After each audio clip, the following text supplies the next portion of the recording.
Hello, everybody. Surprise live stream. I was not planning on going live today. To be perfectly honest with you, I'm really behind on making videos right now. So I figured I would just come on and do a live stream with you guys. So we'll see who comes on. And I want to talk about the best macros because there's like a huge, there's just so many people trying so many different things right now. And I want to talk about what's worked best for me and what I have seen work really well for people that I've worked with. So if you're on the stream, if you're watching, feel free to leave a comment, leave a question if you have one, and I will answer those as well. But if you've been with me for a little while, you've kind of seen me try a lot of different things. Hello, Grace. Yay. So glad Grace is here. Yeah, and Grace has tried a lot of things too, who's just on the live chat. It's crazy how we kind of do a bunch of different stuff. And the thing is that something may work really well for you for a little while, and then you have to switch it up and you have to change it. The thing that I'm learning, the more and more that I kind of hang around on in this space, is that people need to try to change things up sometimes. And that if you do something the same way and it stops working, that, you don't necessarily want to continue to do that thing harder. It's better to make a change, experiment, try something different. And Steve says the YouTube bell icon has worked. Yay. So that you guys are watching, make sure you're subscribed and your notifications are on, because Steve says now that the YouTube bell icon has worked. So yay. And I'm just going to talk a little bit, but if you guys have questions while I'm talking, feel free to throw them into the chat. I haven't done a live stream probably in a month or so. And like I said, I've just been really behind on making videos.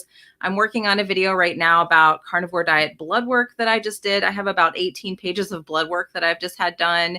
And I've had some really great improvements and seen some really good things. So I want to make a video about that, but it's a lot of editing. It's a lot to make those videos.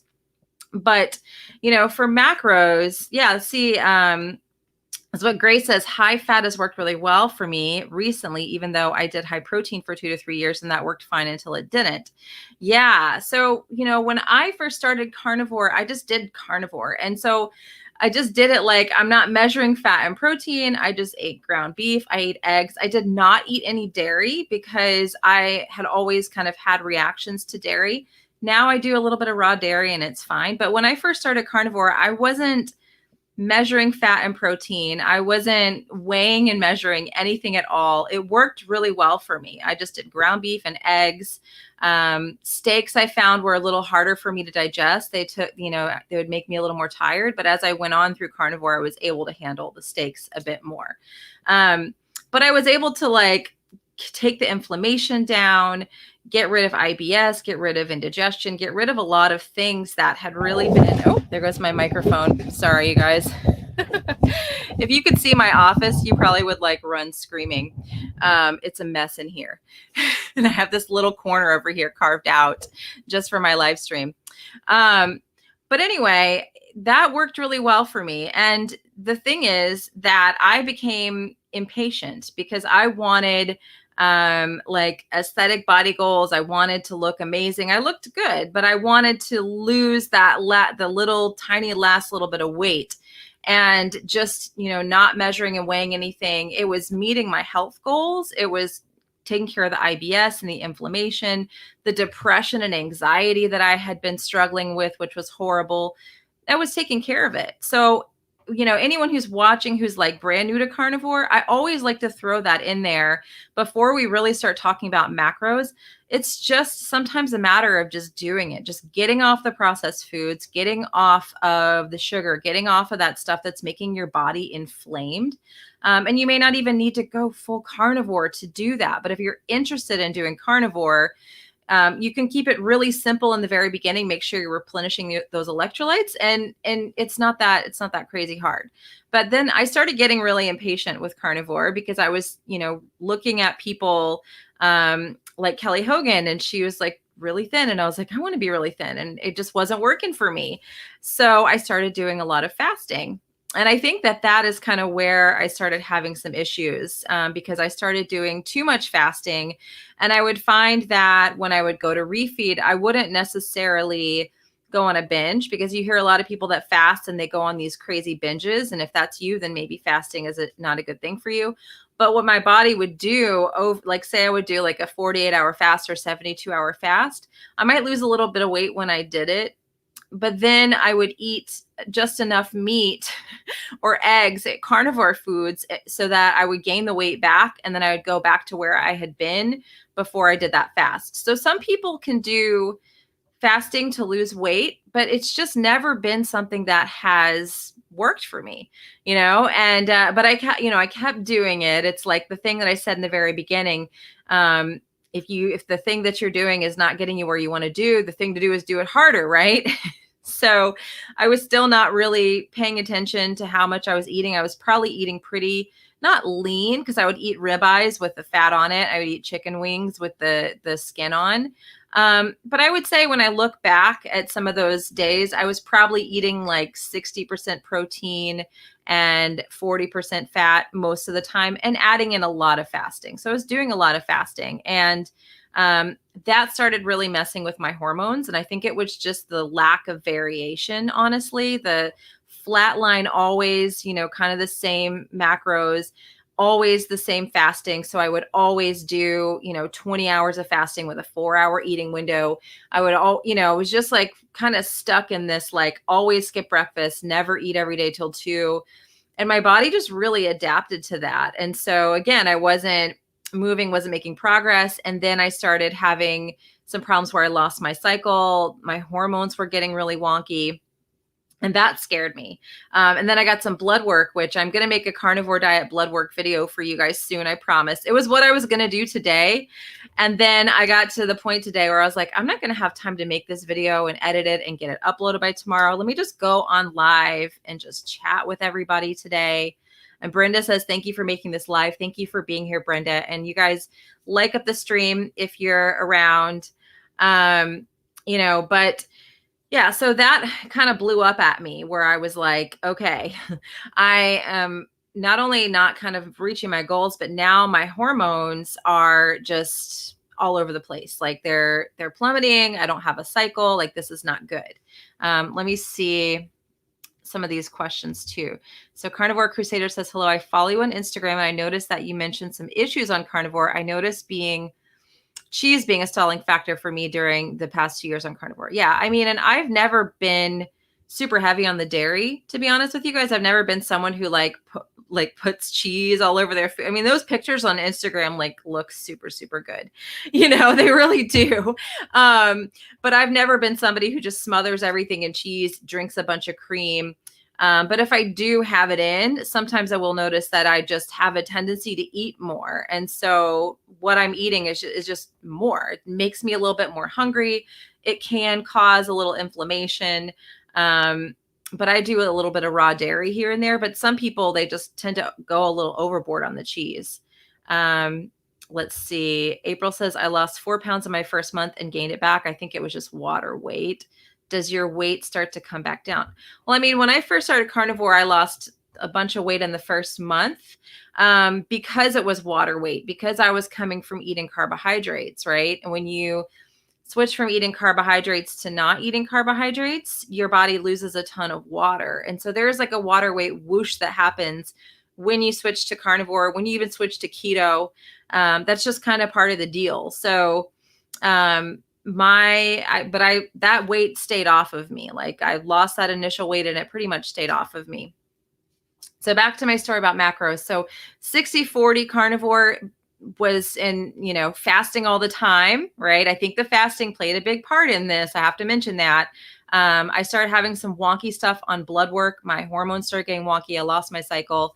And, I was like, okay, so I hooked up with my girl, Stephanie Keto Person, and she was like, she's really anti-fasting, and her and I are really good friends. We still talk pretty much every day or every other day. I have tons of messages from her on my phone. We're on Telegram back and forth all the time talking. But she was like, stop fasting. You're like totally ruining everything fasting. And you got to start eating really high fat and then take your protein down really low to like between 50 and 60 grams a day. And I was like, well, all right, what else am I going to do? Because, I was like, fine, I'll do that. So I did that. And I got my cycle back within 2 weeks. My hormones and everything came back online. The side effect, though, for me, and then the pandemic hit at the same time. So I did a video and I linked it in the information section if you want kind of a more detailed breakdown of this whole thing. Is that so eating that much fat and that little amount of protein, it did make me gain weight. And some people do really gain weight when they go that way. And I had some people that kind of followed me over, and I don't know, Grace, if she's still on here, if she ended up gaining weight going to high fat, but I gained about 20 pounds doing that. And it was pretty quick that it came on me. And I see that a lot with high fat. So honestly, you guys, the thing about macros, and here's a spoiler alert, I'm going to interrupt my whole little story here about macros because I just did lose that 20 pounds. And so that's the other reason I wanted to talk about this, because in the video I did a week ago talking about how I lost 20 pounds, I didn't really go into macros. I just said, this is what I did to heal my gut. This is how it helped me. And I stayed mostly carnivore, but I didn't break down fat, protein. And I've had a lot of people ask me like, well, what was your protein? What was your fat? Are you still doing the 200 grams of fat and 60 grams of protein per day? Like, what's that look like? And the thing is, you guys, that I have learned is that there's hormones and gut at play, but there's also energy balance at play. So if you're eating more energy than your body is burning, you're going to gain weight. And so when I was doing that high fat, I just wasn't satiated. And I was trying to keep my protein at a low level. I was really trying to do the keto macros thing and really, really trying hard to do that. But I was really hungry. So when I gained that 20 pounds, it wasn't that I was just stuffing my face, and overeating. It was that I was really hungry because the protein was on the low end and the fat was super high. Let me answer a couple of these questions. Do you stay in ketosis? I really struggle with this. Cortisol, sleep, menopause, thyroid issues, struggle with constant fatigue. I probably come out of ketosis a little bit, to be honest with you. But when I check my ketones, like in the middle of the day, they're like a 1.3. I just checked them today. My glucose is pretty steady between 70 and 85. So I think I do, but I will have times when I'm stressed out, or if I fast too long now, that my glucose will go up and I'll see my ketones go down. So the stress and the cortisol thing is crazy, you guys, because I'll wake up and have good ketones and glucose. But if I get really busy and I, for some days I can get away with not eating, until 1 o'clock or whatever. Some days and I'm fine and my blood and sugar and ketones stay steady. But some days I'm just like, if I push it too hard, if there's too much stress going on with me, or if I haven't slept well, I will see my blood sugar go up and my ketones go down. And that's fasting. And so that means that my body is going through some stress, that there's a high amount of cortisol. So there is, I have had to be really mindful now that I've started adding a little bit of fasting back into my routine, to really listen to my body, to really pay attention to my body. That some mornings I wake up and my body is like, we're hungry, we need to have a breakfast today, to honor that and have a breakfast. And then some days I'll wake up and be like, I'm not really super hungry this morning, so I think I can wait a little bit.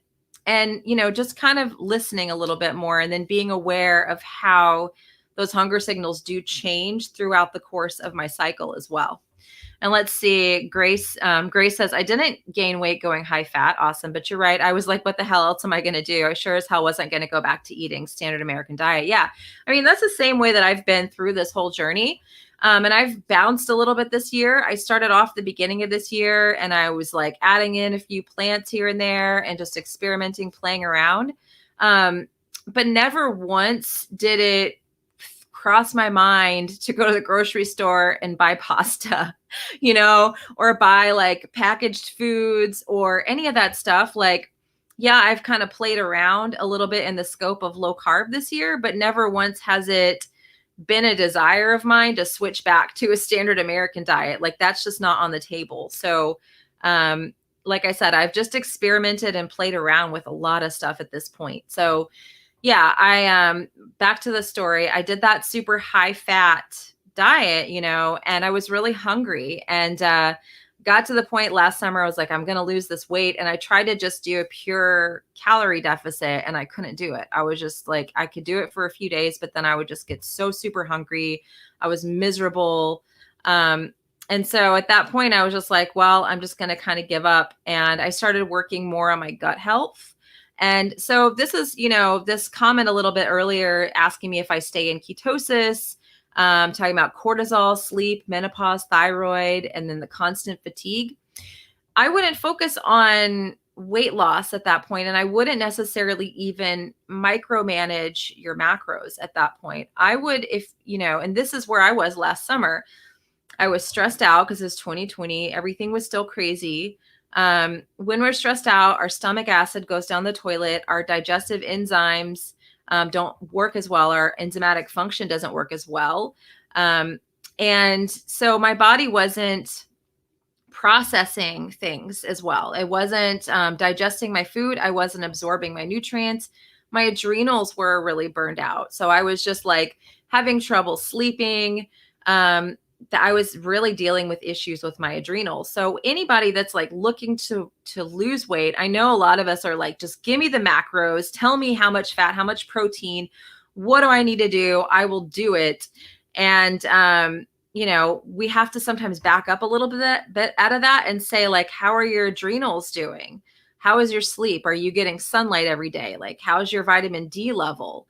How is your digestion? How is your gut functioning? And working on those things. So for me, working on my gut in the video I did a week ago, talked about how I worked on the gut, and I'm still kind of working on that. I didn't talk so much in that video about how I really worked on addressing my adrenals, and my stress and getting my cortisol down, but that is definitely something that I've worked on as well. And, and now it's like losing the weight and creating an energy deficit, because that's what I had to do essentially to lose the weight, is I had to create an energy deficit. It wasn't hard. It wasn't so hard like it was last summer when I was trying to do this. And I just couldn't lose the weight because I would go 3 or 4 days, 5 days with the calorie deficit. And then I couldn't sustain it.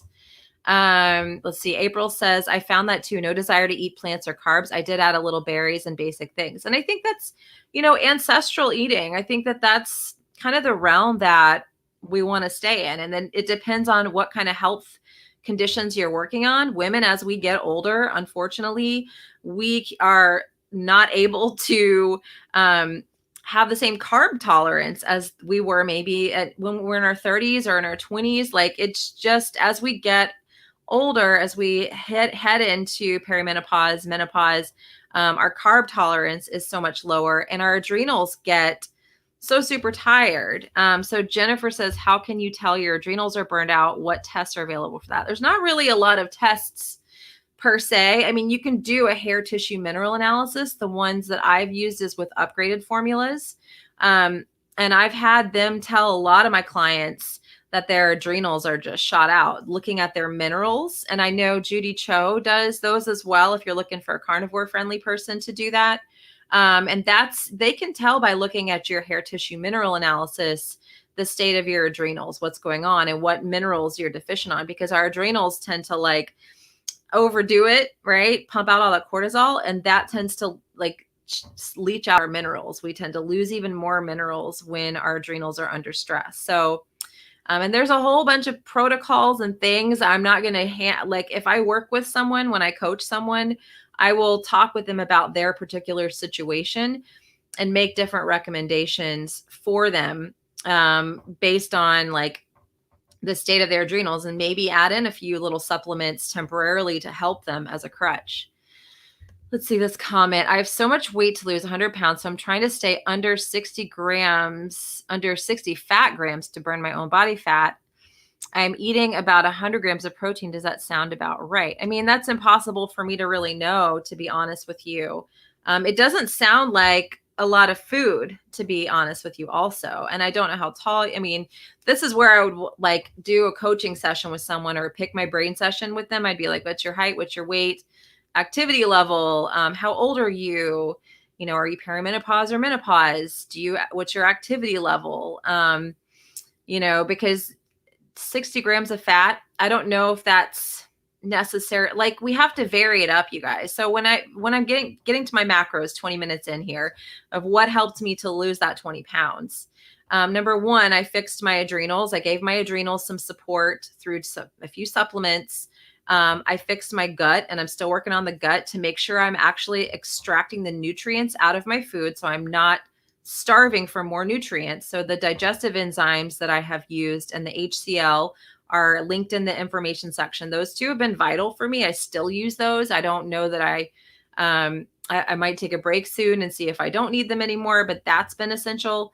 But I really have been kind of trying to just make sure I'm eating more than 60 grams of protein a day. I would say I probably go anywhere between 80 and like 120 grams, sometimes more, sometimes 130 grams of protein per day. And then my fat, I probably keep it, I don't really like to go, for me, I don't feel as well if I every single day go under 100 grams of fat. Like 100 grams of fat for me is kind of my minimum for my hormones to stay in a good place, right? So every day is a little bit different, but to lose that weight, I basically kind of varied it up a little bit. I did have a couple of days that the fat wasn't as high, but I wasn't really doing it on purpose. It was kind of more an intuitive thing. Let's see. Brenda says, I've tried Maria Emmerich's, whom I love, macro calculator, but not losing anything after 5 months. I mean, that's where I would check into healing your gut, making sure you're absorbing the nutrients from your food. Definitely making sure you're absorbing nutrients from your food, possibly getting a good probiotic. The one I like is Thrive, and it's linked in the information section below. There are bacteria in your gut that can actually cause you to burn less calories. Now, I know this was like, what? But I did a really great interview with Karen Krishnan from Microbiome Labs where we talked about this. If you search it on YouTube even, there's tons and tons of stuff out now where you can see the state of your microbiome can actually influence your metabolism, can actually influence like how many calories you burn. Like somebody could eat the same exact amount of food as you and, be your weight, be the same, eat the same. And they have a microbiome that's healthier with a more diverse bacteria, and they could be losing weight and then you could just be staying the same. Right. So it's there. That's something also to look into. And I know Judy Cho, also Nutrition with Judy, is big on talking about healing the gut. She has great graphics on her channel. So yeah, but my route has been probiotics, HCl, enzymes. I also use the butyrate supplement, a postbiotic. Those things have been instrumental in me healing my gut. So that weight loss hasn't been like me sitting here weighing, measuring, tracking like every single thing and trying to do protein sparing modified fast or super high fat. And like, it hasn't been like pulling teeth. That's the crazy thing for me. Let's see. Gabriel says thoughts on protein sparing modified fast. And then Brenda says, I did protein sparing modified fast for 3 months and didn't lose anything. That sucks. I'm sorry. Yeah. So protein sparing modified fast, honestly, I feel like it's kind of, it's really trendy right now. Everyone's making the bread. Everyone's trying it out. I don't think it's necessary for people to do it to lose weight. I think that what's necessary for people to lose weight is get your gut and your hormones good, get your adrenals good, make sure you're not pumping out the cortisol like crazy, and then create an energy deficit, right? And to figure out an energy deficit, here's the thing. The way I figured out an energy deficit was not a calculator online. A lot of times the calculators online are not going to be super accurate. So the way that I figured out an energy deficit for me, and this is what I do for my clients, is I will say, okay, every day this week, I don't want you to like try extra hard to lose weight or anything, but I want you to track. You can use my Fitness Pal. I don't like the new carb manager update. Like I don't like it, but I'll have them track everything for a week and weigh themselves every single day, which I know is, but if you want to lose weight, you have to weigh yourself often because your weight's going to fluctuate throughout the week. And so some people, it'll go up and down by like as much as 3 to 5 pounds. And so say you catch the scale on a day when you're up 5 pounds, then you think that everything you've done is totally wrong, but it could have just been like an up, and then the next day you would have weighed and it's down. So I have them track everything and then weigh. And I'm like, as long as your weight has stayed stable that week and you haven't gained, you haven't really lost, then that's probably where your maintenance is. And then pay attention, like I have an Aura ring. I'm like, make sure that you know how many steps you're taking and all of that. And so I'm like, once we can establish what your maintenance is, and that's going to be different for everybody, it's basically where you can eat for a week right around the same amount. You're not trying to lose weight. You're not doing crazy activity, cardio or anything, and you don't lose weight. That's probably your maintenance. And that's going to look different for everybody. So Brenda, your maintenance might be lower than what is in that calculator, the Marie Emmerich's calculator. It could be lower. And so from your maintenance, you have to create a deficit, unfortunately, and it can be 400 to 600 calories, somewhere in that range. I tell people start with 400, and if you don't lose any weight after 2 weeks with 400, then you might have to bump it to 600. And also pay attention to your activity level, because we kind of make this whole metabolism thing elusive. Like, oh, if you fast too much or you only eat X amount of food, then your metabolism is going to slow down. And the biggest thing about your metabolism that like slows down is that your non-exercise activity thermogenesis stops. So that your NEAT, which is like how much you're moving around. So I'm sitting here like talking with my hands, knocking my microphone off and all this stuff. Yeah. And Brenda just says in the comments, she's very sedentary due to a collapsed hip. So that's the thing with non-exercise activity thermogenesis and metabolism.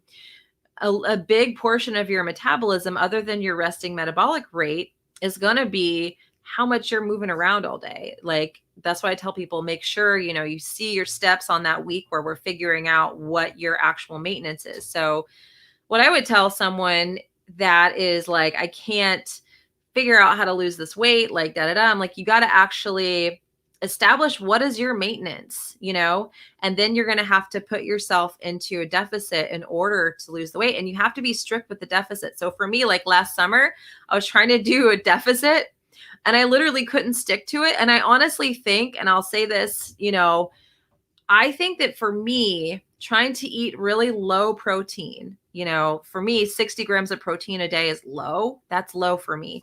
I just wasn't getting satiated. It was not satiating me. Some people can do that and eat the really high fat and they're like in a deep level of ketosis and, they do great. But for me, it wasn't satiating. It wasn't for me. So for me, I had to kind of find somewhere in between, doing like a real high protein and low fat and then doing a high fat, low protein. Like I'm somewhere in the middle, and I find like that's pretty across the board for most people, like that they need to eat enough protein so that they're actually satiated, but they still need to be, I think that being in ketosis, I don't know that they need to. I think being in ketosis also can be helpful. And I see somebody answered the question about the belly button measurement. Thank you for that, because I'm not really adept at the height to waist ratio thing. Gabriel says, I've been doing protein sparing modified fast a few months, lost weight, but my blood lab says my cortisol levels are high. Yes. I mean, that's because when you do things like protein sparing modified fast and you're not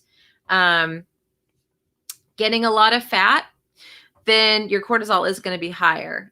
Anything that makes your body work harder, like into gluconeogenesis, like I was just saying, like I still need to be in ketosis a good amount of time for this to all shake out for me. If I'm constantly in gluconeogenesis, I'm going to see my hormones tank. My cortisol is going to be real high, which is going to make my adrenals really pissed off. And then I'm going to be back in a similar situation. And so I think a lot of people, and then if your cortisol is high, your blood sugar is going to run high. You're going to probably carry a little bit more visceral fat.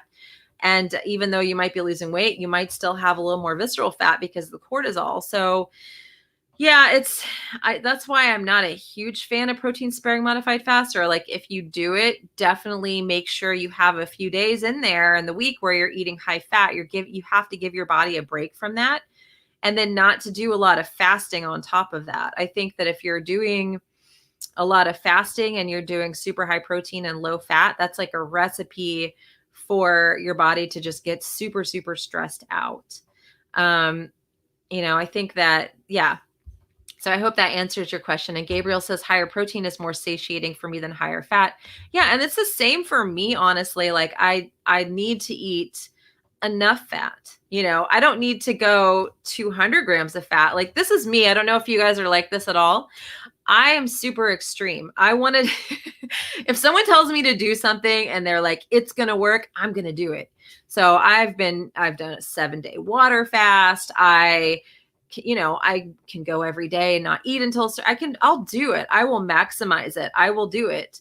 But for me, and this is just me, I can't, those extreme measures have never really paid off the dividends that I was promised that they were going to pay off. So, being in super deep ketosis, and this is another video I'm going to make, because when I was doing really high fat and moderate protein, yeah, I had ketones at like 3.5, 4.0, 5. I mean, crazy high ketones.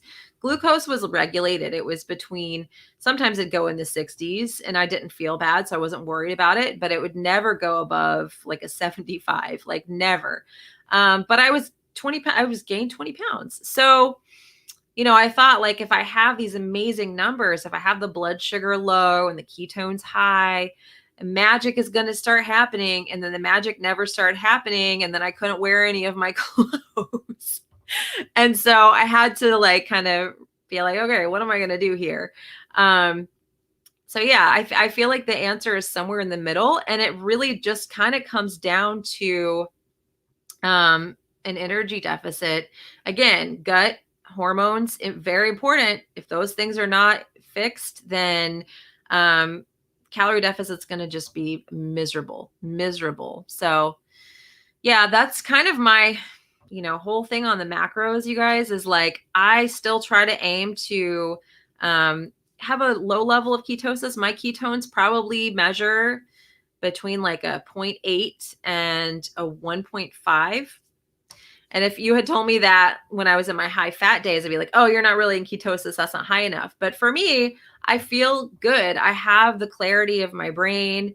I feel the ketosis feeling with my ketones being in that level. And someone might argue with me. I just had Marty Kendall on my podcast. I don't know if you guys are familiar with him at all.